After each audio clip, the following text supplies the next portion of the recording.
I came home after a double shift to find my daughter sitting on the porch.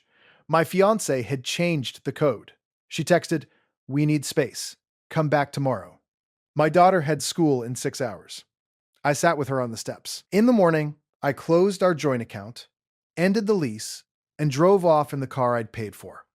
47 missed calls later. The last message was from her lawyer.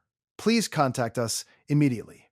My name was Jacob. I was 39, lived outside Columbus, Ohio, and worked as a regional manager for a home goods chain. My days were long, my phone never stayed quiet, and most weeks I spent more time fixing other people's problems than dealing with my own.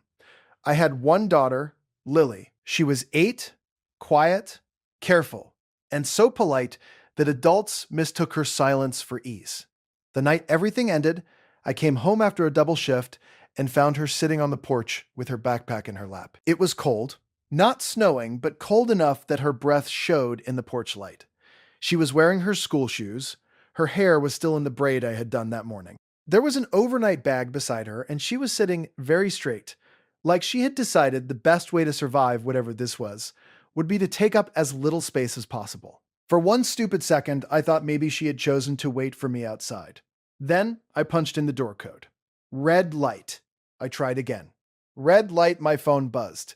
It was a text from Melissa. "We need space. Come back tomorrow." That was the whole message. No call. No explanation. No mention that my daughter had school in less than 6 hours. No mention that she was outside. Just a flat sentence like she was postponing a dinner reservation. I looked at Lily. She looked up at me and said, very softly, "I tried the code twice, Dad. It changed." My hands went numb around my keys. "How long have you been out here?" She shrugged first, which told me it had been too long. "Since after dinner," she said. My throat closed. After dinner. That was not 10 minutes. That was not while somebody ran an errand. That was hours. I knocked on the door. Nothing. I rang the bell. Nothing. I texted Melissa. "Unlock the door. Lily has school in the morning. Read." No answer. I called twice, straight to voicemail both times. Lily asked, "Is she mad?" There are questions that break something in you because of how small they sound. I crouched in front of her. She made a bad choice. Lily looked down at her hands. Did I do something bad too? That was the moment I stopped thinking of it as a fight between adults. Because children do not ask that out of nowhere. They ask it when somebody has been teaching them, in little ways, that care can be taken back. I put my hands on her shoulders and made sure she looked at me. "No," I said. "You did absolutely nothing wrong." She studied my face, then nodded. "I made a sandwich," she added after a second, before the code didn't work. That line hit me harder than the text. My 8-year-old had made her own dinner and then been shut out of the house. I took off my coat and wrapped it around her legs. She was cold, clear through. I could feel it when I touched her knee. I should explain something. That porch was not the beginning. It was just the first thing too ugly to excuse. Melissa and I had been together a little over 3 years.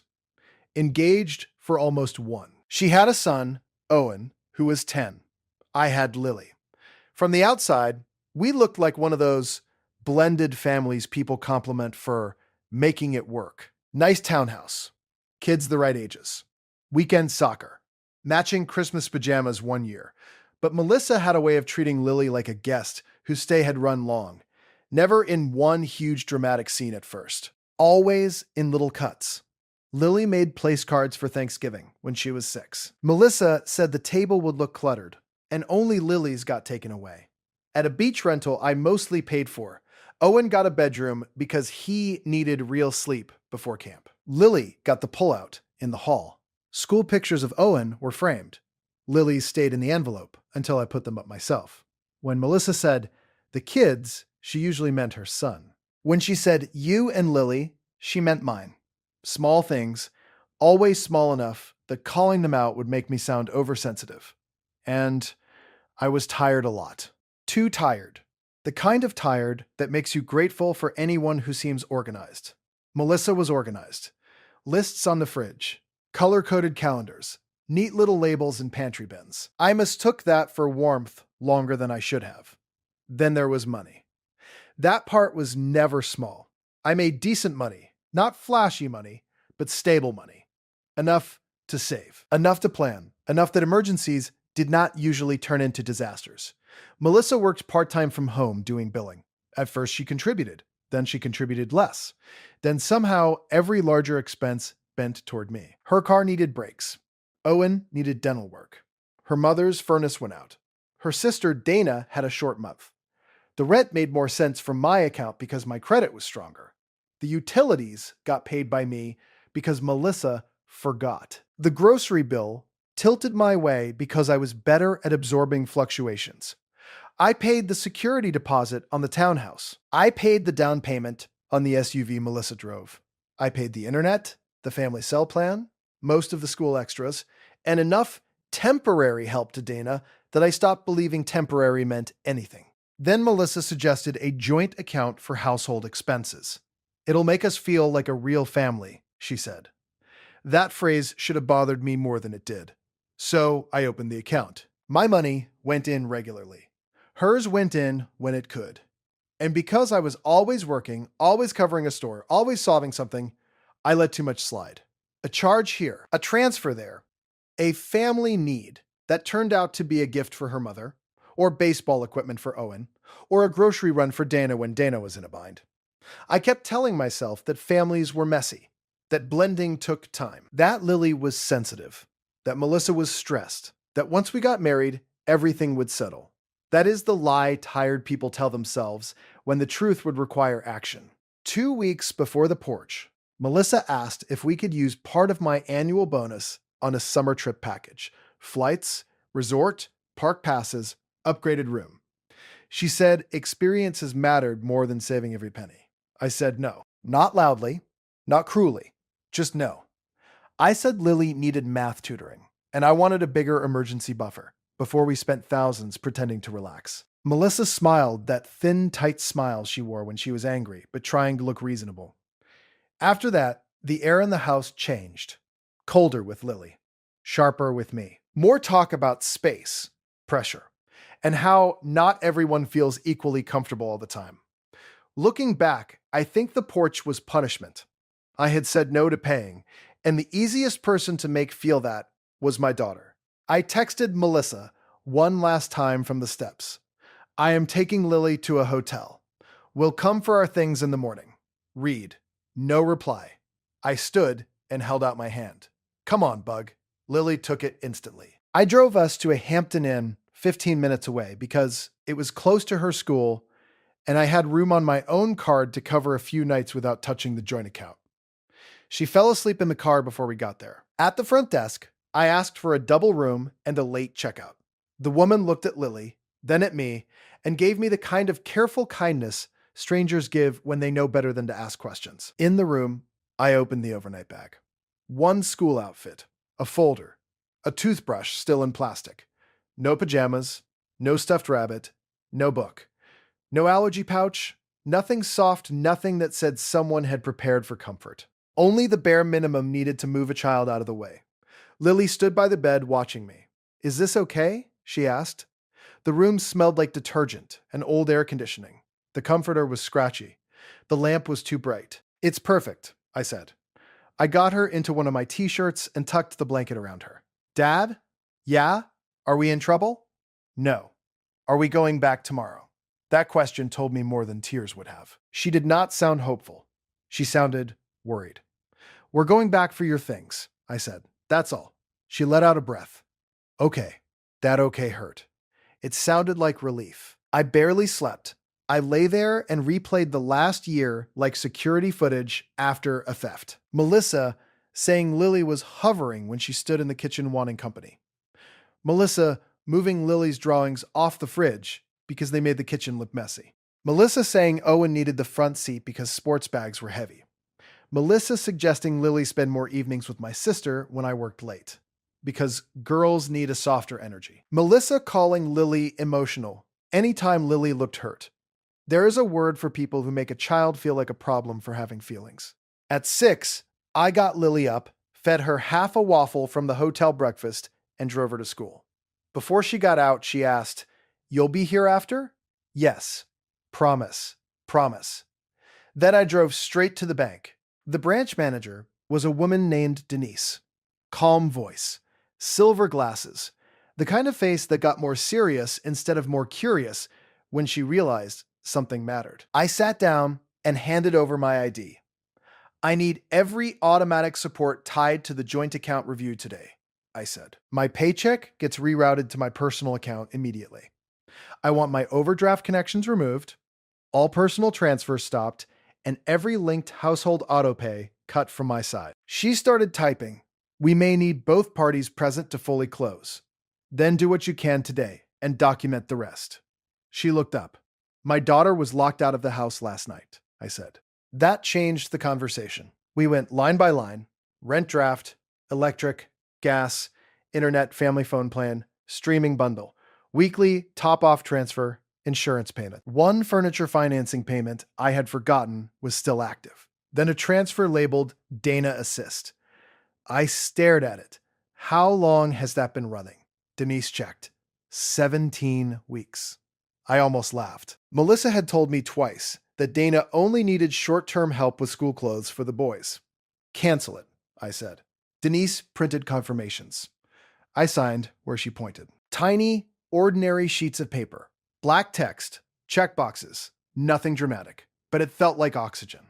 Then I requested a cashier's check for my half of an early lease termination fee if I chose to trigger it same day. You're moving quickly, Denise said. My daughter spent the evening on a porch. She nodded. No lecture, no fake sympathy. Just respect. From there, I drove to the leasing office. The property manager, Leon, pulled up our file and explained the process. Since both our names were on the lease, I could request severance of future responsibility under certain conditions, or trigger early termination with fee and notice. I want out, I said. He printed forms. I signed all of them. There was something almost holy in how boring it was. Initial here, sign here, date there. Sometimes freedom arrives in dull paperwork. Then I stopped by the insurance office and removed Melissa from the sedan policy. That car was mine.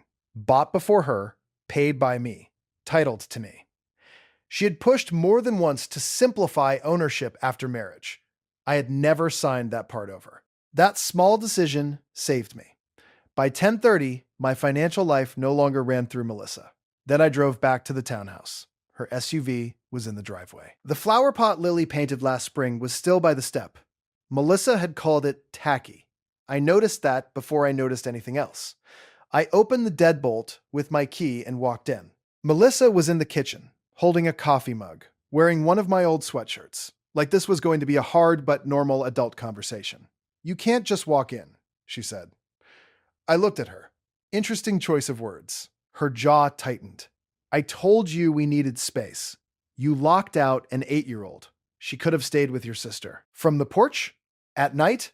Melissa set the mug down too hard. You always make everything sound worse than it was. No, that line was over. Where are Lily's things? In the guest room. Not her room. The guest room. The room Melissa had slowly started calling flex space once her mother began staying over more. I opened the door. Lily's clothes were piled in a laundry basket. Her art folder was bent. Her school books were stuffed into a tote, and on top was Bunny, her old gray stuffed rabbit with the crooked ear. That rabbit nearly broke me. I picked it up first. Then I started carrying things to the car. Melissa followed me. So this is what you're doing, she asked. You're leaving? Yes. You can't make that decision alone. I already made the financial decisions this morning. That got her full attention. What does that mean? It means the joint account is done from my side. My paycheck is redirected. My transfers are cut. The lease is being severed. My car is off your coverage. My contribution stops today. Her face changed for the first time. Because of one night? No, I said. Because of a pattern. The porch was just the first thing too cruel to ignore. Melissa crossed her arms. You're being vindictive. I'm being clear. What about rent? You live here. You handle rent. The utilities? You handle them. The SUV payment? You handle that too. She looked genuinely offended. So you're abandoning us? That word almost impressed me. You changed the code on a child. She is not my child the way Owen is my child. There it was. The The sentence that explained everything. I said, exactly. She tried to recover. You know what I mean. She grabbed the passenger door as I came around the car. You don't get to destroy our future because you're emotional. I removed her hand from the door. Our future ended on the porch. Then I drove away. By noon, my phone would not stop. Melissa, her mother, Dana, unknown numbers, voicemails piling up one after another. Then texts. You are overreacting. This is abuse. You can't leave Melissa stranded. Owen is crying. You embarrassed her. And the one that made me pull into a gas station parking lot and stare at my phone for a full minute. Lily has manipulated you for years. My daughter was 8. She still asked permission before taking the last juice box in our own fridge. Manipulated. I blocked 3 numbers in a row. Then I picked Lily up from school. She got into the car and looked at the back seat first, like she was checking whether we were going back. We're going to the hotel, I said. Then dinner. She nodded and held Bunny close. After a minute, she asked, Did Melissa say I'm too much? My hands tightened on the wheel. Why would you ask that? Lily looked out the window. Sometimes, she said, I made things hard. That old quiet shame moved through me like acid. You are not too much, I said. She nodded, but children nod even when they are not sure. We stayed at the hotel 3 nights, then moved into a furnished short-term rental near her school. It cost more than I wanted, but there are expensive mistakes and expensive exits. Only one of those buys peace. Melissa kept calling, 47 missed calls in 2 days, then voicemails from her mother about how a woman planning marriage deserved security. Interesting definition of security. Not one message asked how Lily was. Not one. That part stayed with me. The emergency, to all of them, was the money stopping. A week later, Melissa showed up at Lily's school office, asking whether she could pick her up. She was not on the approved list. The secretary called me immediately, and I drove over on my lunch break to update every single contact form in person. Emergency contacts, pickup permissions, after-school notes, counselor file, no gaps. That evening, Lily ate noodles at the little rental table and finally said, I don't think Melissa liked me very much. Children say the truest things in the plainest voices. I wanted to lie, to soften it, but lies were part of how I got us there. I think, I said carefully, she cared more about what was easy for her than what was fair to you. Lily thought about that, then nodded. A few days later, she asked if we could put her drawings up in the rental. Again, that word. As if being visible required approval. We taped 3 drawings to the wall with painter's tape because I had not bought magnets yet. A fox. A grocery aisle. A crooked little house with 2 windows and a yellow sun. Seeing them there made the place feel more like home than furniture did. I met with an attorney the next Monday. Her name was Erin. Practical. Direct. She listened while I laid out everything in order. The text, the porch, the hotel, the bank, the lease, the attempted school pickup, the call log. When I finished, she said, You did the right things in the right order. Keep records. Do not answer threats directly. That helped more than I expected. Because once people lose access to your money, they work very hard to make your boundaries sound unstable. A few days later, the lawyer's message came. Unknown number. Professional tone. He represented Melissa in matters relating to shared property, cohabitation expenses, and financial disruption. Then, please contact us immediately. I forwarded it to Erin. She called me back 10 minutes later. Do not respond. They are fishing. Melissa's claim, once filtered through legal language, was basically that I had destabilized a shared household without notice and wrongfully withheld access to family assets. Family assets, Erin answered with documents. Melissa's text, changing the code. Proof of my income, funding the household. Title documents for the sedan. Lease severance paperwork. School records showing my prompt protective steps for Lily. Turns out, he stopped paying after I locked out his child. Is not a strong legal position. The lawyer got much quieter after that. Erin asked once if I wanted to pursue reimbursement for some of the money Melissa had shifted through family expenses over the last year. There was enough documentation for part of it. I thought about it. Then I pictured Lily on the porch, trying to sit up straight and not be a problem. And I realized I did not want another year attached to Melissa through arguments and invoices. The cleanest boundary was not getting every dollar back. It was making sure not one more dollar went forward. So I said no. End it cleanly. That was the first time in my life I really understood the difference between revenge and self-respect. Revenge keeps you tied to the person. Self-respect closes the account and walks away. The first real thing we bought for ourselves after that was a small white desk. Nothing special. Flat pack. Slight wobble until I tightened one leg again. I put it by the apartment window where the afternoon light was good, added a cheap corkboard above it, and a rolling cart for markers, paper, and glue. When I was done, I pushed the chair in and said, "This is your art spot." Lily looked at me carefully. "Mine?" "Yes." "For how long?" "As long as you want." She put Bunny on the chair first. "Bunny can watch," she said. Then she ran her hand over the desk and smiled in the small, stunned way that told me she still was not used to being given space without conditions. That night, she drew a picture of a porch. No people on it. Just the steps, the flower pot, and the sun coming up behind the roof. "What's this one?" I asked. She shrugged. "After." I pinned it to the corkboard, because she was right. That was the whole story, not the porch itself. After.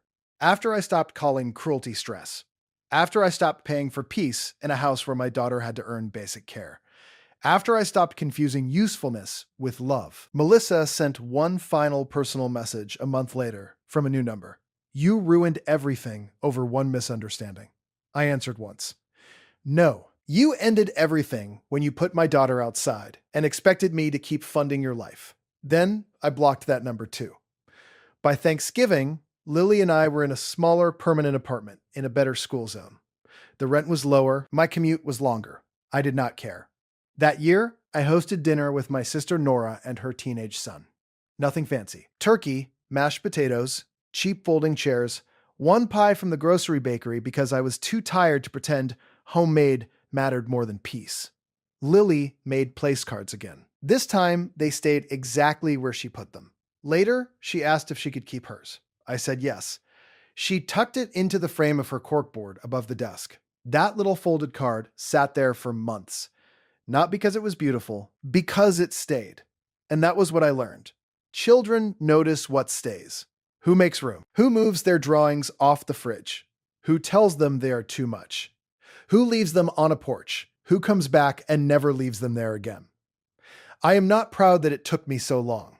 I should have acted sooner. I should have understood that quiet exclusion is still harm, but I listened in time. And sometimes that is the difference between regret and repair. So yes, I closed the joint account in the morning. Yes, I ended the lease. Yes, I drove away in the car I had paid for. Yes, there were 47 missed calls. And yes, the last message came from her lawyer. But that was never the real ending. The real ending was smaller. Lily at her desk by the window. Markers everywhere, Bunny on the chair.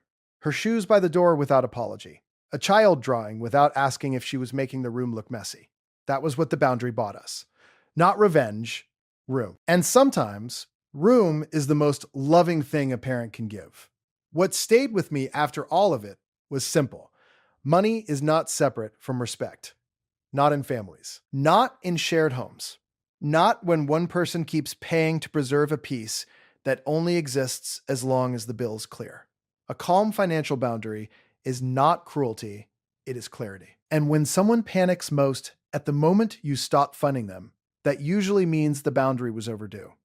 I had spent years thinking love meant absorbing more, covering more, stretching more, keeping everyone comfortable. I know better now. Love, especially as a parent, is not endless tolerance. It is protection with a steady voice. It is saying, my child will not pay the price for your convenience. It is paperwork, signatures, blocked numbers, and a smaller apartment that feels safer than a larger house ever did. It is choosing dignity over appearances. And if I regret anything, it is only that Lily had to sit on those steps for me to stop pretending I was building a family with someone who saw her as optional. I never made that mistake again.